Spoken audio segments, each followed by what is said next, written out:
বুধবার শেষ দফায় 7 জেলায় 142টি বিধানসভা কেন্দ্রের ভোট গ্রহণ সম্পন্ন হয়েছে। সেই সঙ্গে পশ্চিমবঙ্গের 294টি আসনেই নির্বাচন শেষ হয়েছে। এবার অপেক্ষা গণনার। প্রথম দফার মতন দ্বিতীয় দফা শেষ দফাতেও ভোট পড়েছে 90%-এরও বেশি, যা এক কথায় সত্যিই নজিরবিহীন। শেষ দফার ভোট পর্বের শুরুতেই গণতান্ত্রিক প্রক্রিয়ায় সকলকে অংশগ্রহণ করার আহ্বান জানিয়েছিলেন প্রধানমন্ত্রী নরেন্দ্র মোদী। বুধবার বাংলায় দ্বিতীয় দফা ভোটের দিন একেবারে সকালে বারাণসীর কাশী বিশ্বনাথ মন্দিরে পুজো দিয়ে দিন শুরু করেন নরেন্দ্র মোদী। উত্তরপ্রদেশের হরদইয়ের বাংলার ভোটের কথা মনে করেন তিনি। সেখান থেকেই তিনি বার্তা দেন, এবার ভয় মুক্ত বাতাবরণে বাংলায় ভোট হচ্ছে, মানুষ নির্ভীক হয়ে ভোট দিচ্ছেন। প্রথম দফার মতোই দ্বিতীয় দফাতেও নিরাপত্তার কোনো কমতি রাখেনি নির্বাচন কমিশন। দ্বিতীয় দফায় মোতায়েন ছিল 2343 কোম্পানি কেন্দ্রীয় বাহিনী। তবে সেই কেন্দ্রীয় বাহিনীর বিরুদ্ধে দ্বিতীয় দফায় উঠেছে একাধিক অভিযোগ। কিছু ক্ষেত্রে অভিযোগ উঠেছে পুলিশের বিরুদ্ধে। দক্ষিণ 24 পরগনার ফলতা বিধানসভার 129 নম্বর বুথের তৃণমূল কংগ্রেসের ক্যাম্প ভাঙচুরের অভিযোগ উঠেছে কেন্দ্রীয় বাহিনীর বিরুদ্ধে। ব্যাপক লাঠিচার্জ করার পাশাপাশি তৃণমূল কর্মী সমর্থকদের মারধরের অভিযোগও উঠেছে ওই কেন্দ্রীয় বাহিনীর বিরুদ্ধে। এছাড়া আবার ফলতাতেই 186 নম্বর বুথে কেন্দ্রীয় বাহিনীর ব্যাপক লাঠিচার্জের খবর পাওয়া যায়। আবার বাগদা বিধানসভার আশারু গ্রাম পঞ্চায়েতের 224 নম্বর বুথ অঞ্চলে ওই কেন্দ্রীয় বাহিনীর বিরুদ্ধে একেবারে বাড়িতে ঢুকে তৃণমূলের মেম্বার সহ একাধিক ব্যক্তিদের মারধরের অভিযোগ উঠেছে। তৃণমূল সাংসদ মমতা ঠাকুর আবার জানিয়েছেন মহিলাদের মারধর করা হয়েছে এবং বেছে বেছে তৃণমূল কর্মীদের মারধর করা হয়েছে। তিনি নির্বাচন কমিশনে অভিযোগ জানাবেন বলেও জানিয়েছেন। আবার বসিরহাট দক্ষিণ বিধানসভার 128 নম্বর বুথ এলাকায় তৃণমূল নেতা কাদের সর্দারের বাড়িতেও মঙ্গলবার রাতে পুলিশ এবং কেন্দ্রীয় বাহিনী হানা দেওয়ার অভিযোগ উঠেছে। অভিযোগ, কাদের সর্দার সেই সময় নাকি বাড়িতে ছিলেন না, আর তার বাড়িতে না থাকার কারণে তার ছেলেকে পুলিশ বাড়ি থেকে টেনে নিয়ে যাওয়ার চেষ্টা করে। যেতে না চাইলে তাকে রীতিমতো মারধর করা হয় বলে অভিযোগ। ওই তৃণমূল নেতা কাদের সর্দারের অভিযোগ, তিনি সক্রিয়ভাবে তৃণমূল করেন বলেই তার ছেলের সঙ্গে এমন ঘটনা ঘটেছে। এখানেই শেষ নয়, দেগঙ্গা বিধানসভার আমলিয়া অঞ্চলের নিরামিষা রায়পুর 204 নম্বর বুথে অমানবিক অত্যাচারের অভিযোগ উঠেছে ওই কেন্দ্রীয় বাহিনীর বিরুদ্ধে। স্থানীয় মানুষের অভিযোগ যে এলাকার বিদ্যুৎ পরিষেবা না থাকার কারণে ঘরের বাইরে রাস্তার ধারে বসেছিলেন অনেকে। আর ঠিক এমন সময় ওই কেন্দ্রীয় বাহিনীর জওয়ানরা এসে কোনো কথাবার্তা ছাড়াই বেপরোয়াভাবে নাকি লাঠিচার্জ করে। তারই জেরে গুরুতর আহত হয় এক যুবক সহ বেশ কয়েকজন। এছাড়াও উদয়নারায়ণপুরে আবার ওই বলরামপুর প্রাইমারি স্কুলের 245 নম্বর বুথে কেন্দ্রীয় বাহিনীর ঠেলায় এক বৃদ্ধের মৃত্যু হয়েছে বলে অভিযোগ করেছে তৃণমূল কংগ্রেস। আবার হারোয়া থানার অন্তর্গত মিনাখা বিধানসভার বগজুরি অঞ্চলের মাজমপুর 17 নম্বর বুথে 100 মিটারের বাইরে গ্রামের ভেতরে ক্যাম্প করার পরেও কেন্দ্রীয় বাহিনীর তাণ্ডবের অভিযোগ উঠেছে। মমতা বন্দ্যোপাধ্যায়ের ছবিসহ ক্যাম্পের ওপর আকস্মিক তাণ্ডব এবং অত্যাচারকে সরাসরিভাবে সাধারণ নাগরিকদের ওপর চাপ প্রয়োগ এবং হুমকি বলে অভিযোগ করেছে তৃণমূল কংগ্রেস। এছাড়াও হারোয়া থানার অন্তর্গত মিনাখা 122 নম্বর বিধানসভা শালিপুর অঞ্চলের ওই খলিশাদি 32 নম্বর বুথে এবং হারোয়ার ব্লক 2তে তালবেরিয়া গ্রামে তৃণমূলের ক্যাম্প ভাঙচুর করার অভিযোগ উঠেছে ওই কেন্দ্রীয় বাহিনীর বিরুদ্ধে। সাতগাছিয়া বিধানসভাতেও ওই 116 নম্বর বুথে সেন্ট্রাল ফোর্সের লাঠিচার্জে এক শিশু আহত হওয়ার ঘটনায় ফোর্সকে ঘিরে রীতিমতো মানুষজন বিক্ষোভ দেখাতে শুরু করে।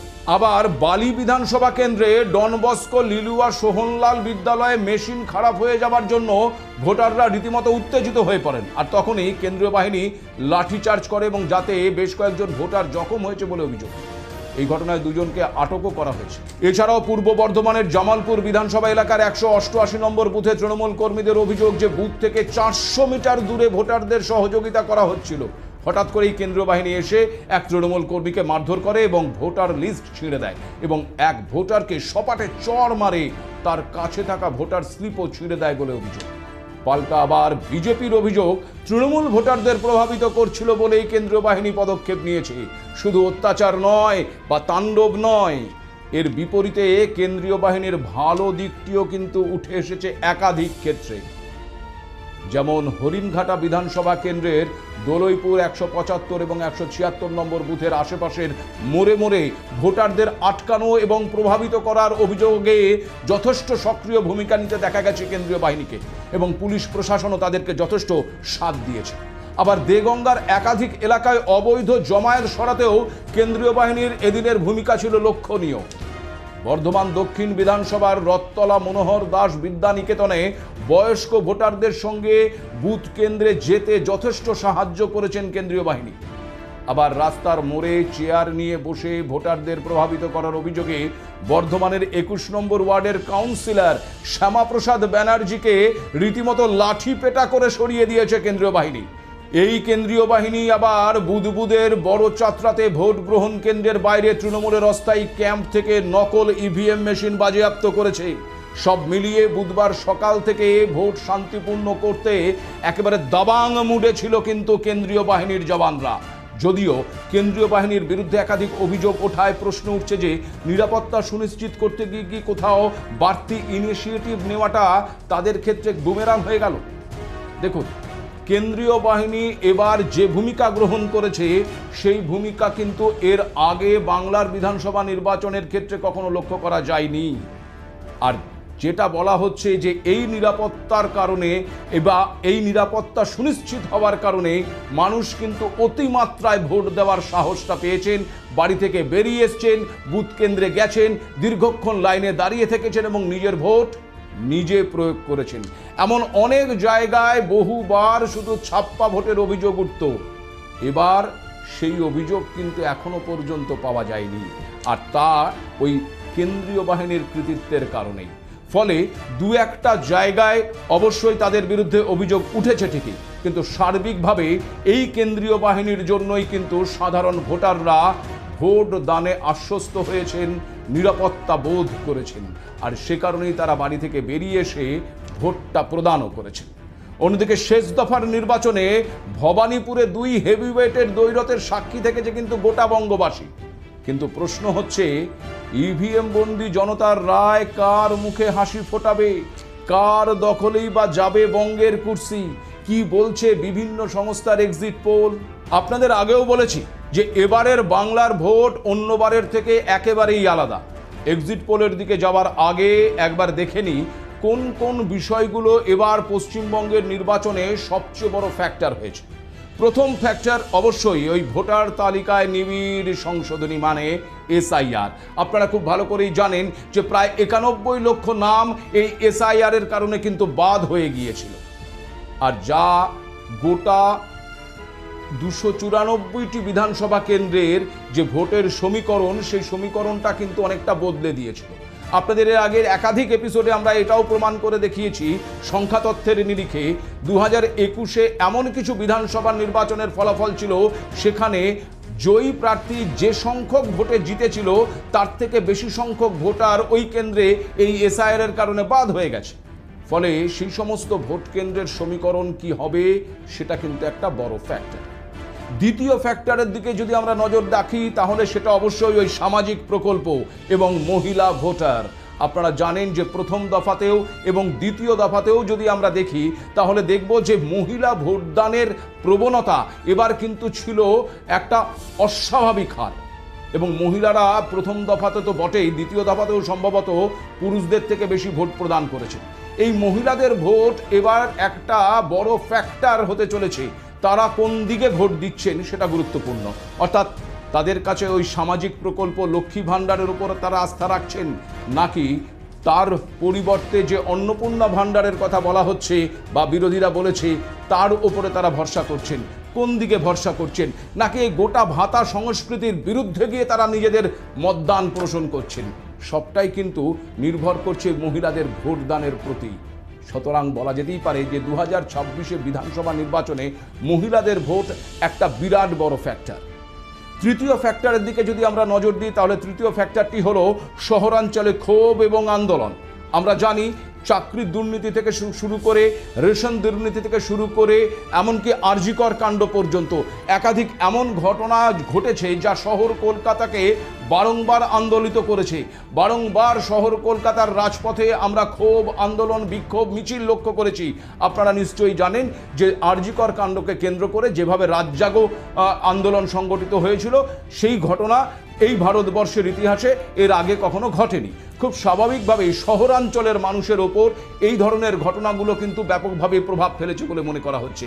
আর সেই ঘটনার পরিপ্রেক্ষিতে তাদের রায় এবারের নির্বাচনে কোন দিকে যাবে সেটাও কিন্তু একটা ফ্যাক্টর।